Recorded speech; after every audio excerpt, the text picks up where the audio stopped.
Assalamualaikum warahmatullahi wabarakatuh. Alhamdulillahirrabbilalamin.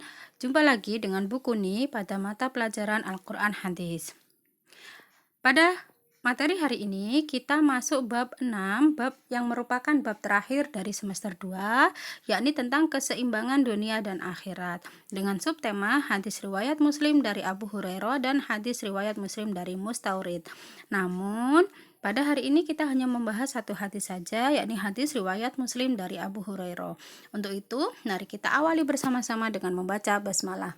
Bismillahirrahmanirrahim. Keseimbangan dunia dan akhirat. Allah Subhanahu wa Ta'ala menciptakan sesuatu dengan berpasang-pasangan. Ada siang, ada malam, ada bumi, ada langit, ada matahari, ada bulan, ada laki-laki dan ada perempuan. Selain itu, Allah juga menciptakan kehidupan dunia.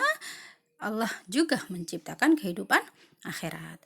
Kehidupan akhirat kelak akan kita tempati ketika kehidupan dunia sudah berakhir. Hadis 1. Hadis riwayat Muslim dari Abu Hurairah.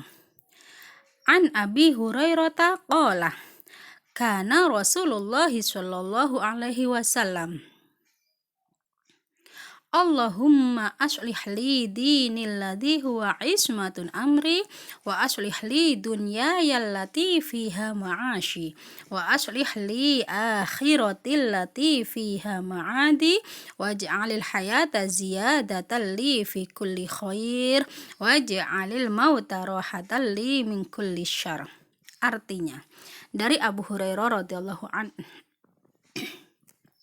bahwa Rasulullah Shallallahu Alaihi Wasallam bersabda, "Ya Allah, perbaiki bagiku agamaku yang menjadi penjaga urusanku, dan perbaiki bagiku duniaku yang di dalamnya ada penghidupanku, dan perbaiki bagiku akhiratku yang kesana tempat kembaliku, dan jadikanlah hidup ini selalu menambah kebaikan bagiku, dan jadikanlah kematian sebagai kebebasan dari kejahatan." Hadis riwayat Muslim. Arti mufradat dari hadis riwayat Muslim dari Abu Hurairah, Allahumma aslih li, ya Allah, perbaiki bagiku. Aslih itu perbaiki. Huwa ismatun amri, penjaga urusanku. Ismatun penjaga, amri urusan. Allati fiha ma'ashi, yang di dalamnya ada penghidupanku. Ma'ashi itu penghidupan.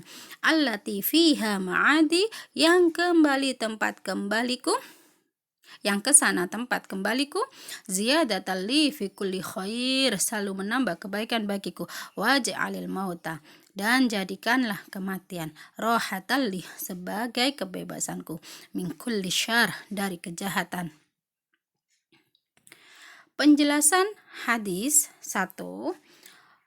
Allah Subhanahu wa Ta'ala adalah tempat meminta dan tempat bergantung, tempat berkeluh kesah dari segala masalah, tempat mencurahkan resah dan gundah setiap hambanya. Dalam kondisi seperti itu, maka kita sebagai hamba itu harus berdoa kepada Allah.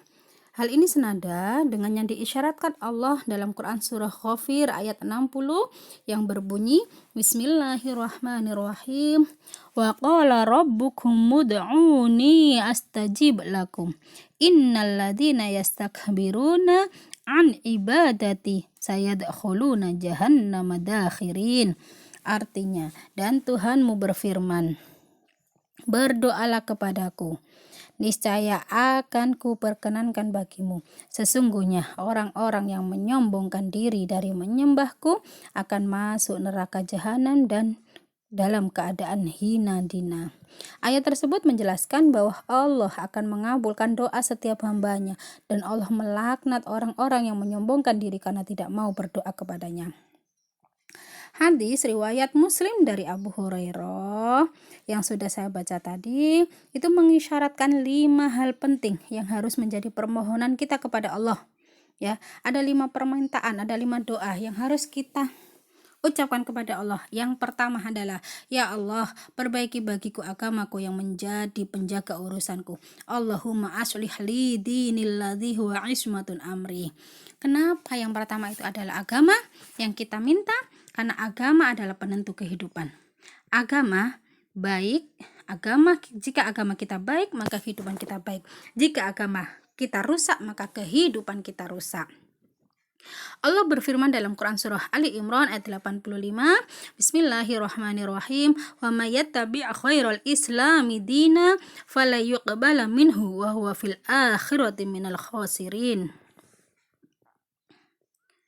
Maaf, ini tulisannya kurang titik ya, minal khasirin harusnya kho.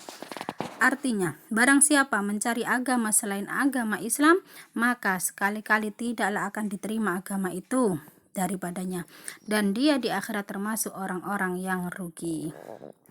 Agama seseorang menjadi baik jika tegak di atas dua landasan pokok. 1. Ikhlas ibadah kepada Allah semata, dan 2. Mengikuti sunnah Rasulullah SAW dalam beragama.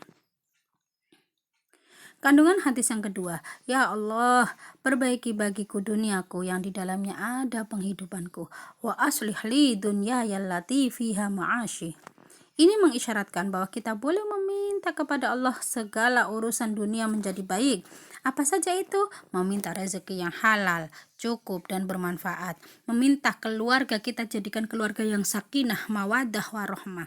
Serta kebutuhan kita, baik itu sandang, papan, pangan, serta pekerjaan untuk dekat kepada Allah. Dan meminta ilmu yang bermanfaat untuk menuju akhirat, sehingga dengan ketercukupan dunia tersebut menjadi tenang dan tentram. Dalam Quran surah An-Nahl, Allah berfirman, Man amila sholihan min dzakarin aw unsa wa huwa mu'minun falanuhyiyannahu hayatun thayyibah wa lanaziyannahum ajrahum bi ahsani ma kanu ya'malun. Artinya, barang siapa yang mengerjakan amal soleh, baik laki-laki maupun perempuan dalam keadaan beriman, maka sesungguhnya akan kami ini siapa? Allah ya, berikan kepadanya kehidupan yang baik, dan sesungguhnya akan kami beri balasan kepada mereka dengan pahala yang lebih baik dari apa yang telah mereka kerjakan. Jadi ingat, tujuan seorang mukmin itu adalah kehidupan akhirat. Kenapa? Karena kehidupan akhirat lebih baik dan lebih kekal. Sedangkan cinta dunia hanya akan membawa bencana. Agar mendapatkan kebahagiaan kehidupan dunia itu bisa diperoleh dengan apa? 1. Kita harus yakin yang menyelamatkan kita di dunia ini hanyalah Allah. Maka jagalah hubungan kita kepada Allah. Jadi kalau kita yakin ya kehidupan dunia ini itu semua yang menyelamatkan adalah Allah, maka kita harus menjaga hubungan kita dengan Allah. Ketika kita ibadahnya dengan ibadah kita baik, insya Allah kehidupan kita juga akan dijaga oleh Allah. Itu. 2. Siap untuk hidup miskin. Maksudnya gimana? Maksudnya belajar untuk hidup sederhana. Jadi begini, meskipun kondisi kita itu berkecukupan, kaya raya, bergelimang harta, tetapi ingat jangan boros ya. Ingat yang bab 2 kemarin. Menjauhi sifat materialistik, hedonis, dan konsumtif. Kita tetap sederhana, mau berbagi dengan orang lain. 3. Kenikmatan hidup diukur dari rasa bersyukur kita kepada Allah Subhanahu wa Ta'ala, bukan dari banyaknya harta. Jadi hidup dianggap nikmat itu yang seperti apa? Jika kita selalu bersyukur kepada Allah. Ketika kita mendapat kebahagiaan, mendapat rezeki, kita selalu bersyukur. Ketika mendapat cobaan, apa yang kita lakukan? Kita bersabar gitu loh.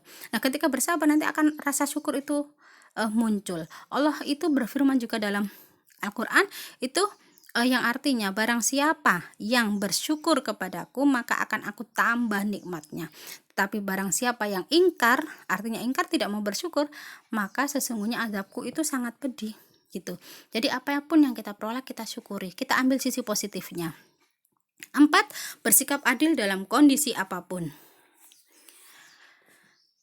Kandungan hadis Muslim dari Abu Hurairah yang ketiga yakni, ya Allah, perbaiki bagiku akhiratku yang ke sana tempat kembaliku, wa aslih li akhiratil lati fiha ma'adi.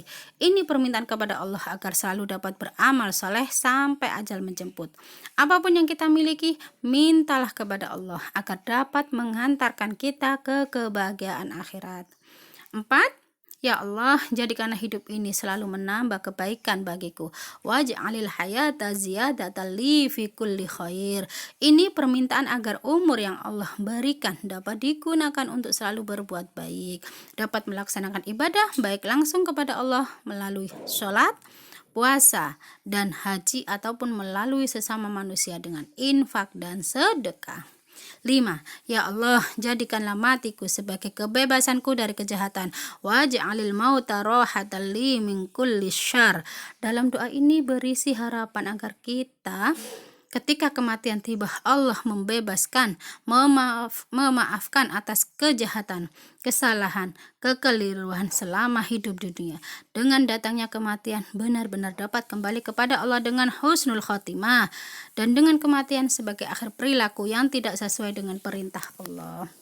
Jadi mari doa ini sangat bagus ya, sangat bagus sekali untuk bisa kita lafalkan terus setiap hari, setiap selesai sholat kita lafalkan. Jadi usahakan kalian menghafalkan doa ini. Kalau belum hafal, tulis di kertas ya, dibaca, berdoa sambil membaca kertasnya, itu tidak apa-apa gitu. Itu saja yang bisa buku ini jelaskan. Terima kasih, semoga bermanfaat. Ingat, tetap patuhi protokol kesehatan dan jaga kesehatan dengan baik dan banyak berdoa. Semoga pandemi ini segera berakhir. Mari kita tutup bersama-sama dengan membaca tahmid. Alhamdulillahirabbil alamin. Ihdinas syiratal mustaqim. Wassalamualaikum warahmatullahi wabarakatuh.